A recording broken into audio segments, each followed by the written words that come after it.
Does God remember sins, and will there be punishment for it? Does God remember sins, and will there be punishment? Well, one of the verses that's most controversial in the one of the Advent hymns is that line in the hymn, "Lo, he comes with clouds descending," where in one of the middle verses it talks about those who set at naught and pierced him on the tree and nailed him to the tree, deeply wailing, shall their true Messiah see. And some people feel we should leave that verse out. Some people feel it's anti-Semitic. Other people feel it's a bit negative.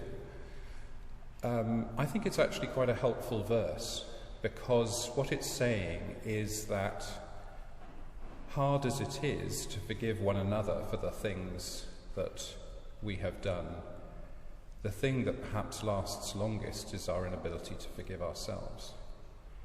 And that's particularly the case when we recognise there is, to use a phrase I've used elsewhere, a cross in the heart of God from the beginning of time that lasts the end of forever.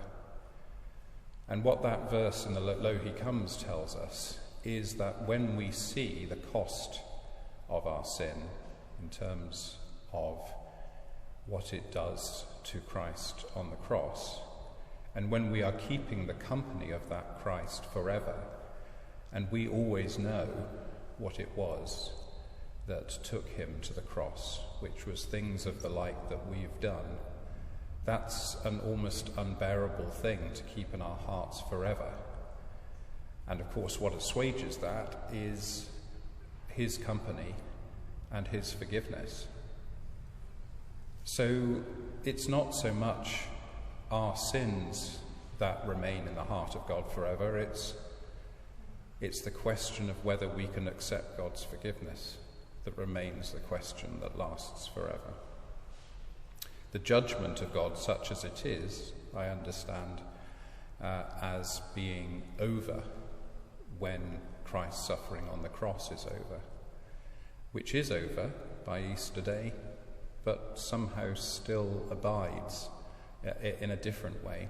So I think it's always going to be an ambiguous question, and I think it's an ambiguous question particularly for those of us who feel most aware of the sins done to us, vis-a-vis those of us who feel most burdened by the sins that we ourselves are committed. They don't remain forever in God's heart, but at some stage we have to find a way to allow God to take them out of our heart.